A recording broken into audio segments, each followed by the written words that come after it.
Antonio Guterres announced that this is the time for make or break. What climate action will you and your organisation be taking over the next 12 months that reflect in this statement? So we would say this is not a time for drama. This is a time for plans, for jobs, jobs and jobs, climate-friendly jobs with just transition. For the next 12 months, we will be fighting for people and communities so that they have confidence and trust in a transition that's going to be faster and deeper than at any time in our history. If we don't do that, then in fact we will lose the race against time for the planet and for people. You mentioned just transition there and skills and jobs. Could you maybe explain a little bit more about those people that jobs are threatened and they're at that age now where they're maybe not ready to be reskilled or retrained? What will they do?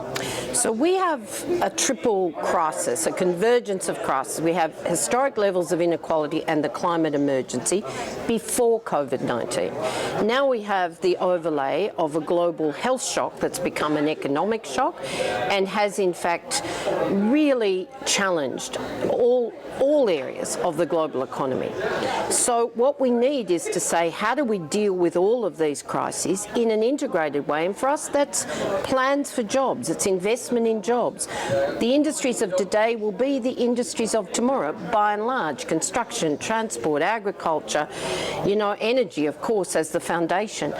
But they must have a just transition. Now, for older workers, that means you have to secure their pensions.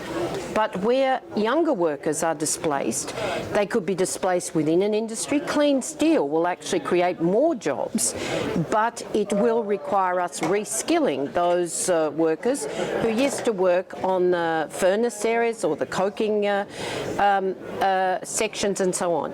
What we now need to do is say, okay, there'll be jobs there. We need to invest in skilling and reskilling, and where it's necessary, income support and redeployment support. Because if you go to automotive, we will lose jobs. There's no doubt about that. You can't take a combustion engine, manufacture an electronic engine which has less than half the parts, and pretend that we won't.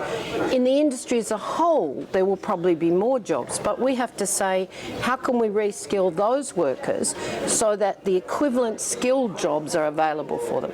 And above all, just transition means that you can't leave stranded workers or stranded communities. So we have to reinvest in communities, and those jobs have to be good jobs, decent jobs with just wages. The good news is, if you go to renewable energy, for every 10 jobs in renewable energy, there are 5 to 10 in the manufacturing supply chain. If, again, they're good jobs with just wages, there are 30 to 35 in the broader community or economy. That's what we need, is the plans that say, if we invest here and we look after workers here and we make sure community renewal is part of our design, then we can make a difference.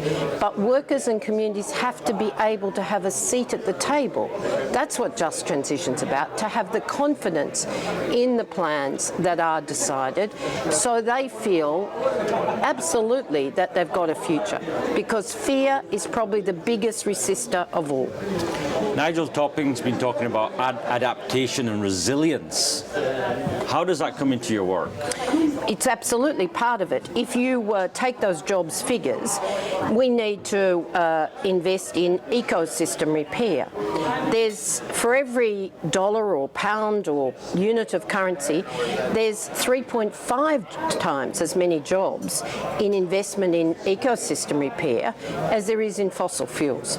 So if you're looking at adaptation, every time you invest in people being able to survive, or the planet's survival, in location, in place, then there will be jobs in it. But if you don't plan for that, and if you don't explain it to people, and if they don't feel like they've had a say in it, then that's the problem. I've walked the coal mines in many countries, the coal-fired power stations, and people are fearful. But once they actually understand that they will have some control, that governments and employers are prepared to work to invest in their communities and in jobs for themselves and their children, then they accept that this is a future they have to embrace.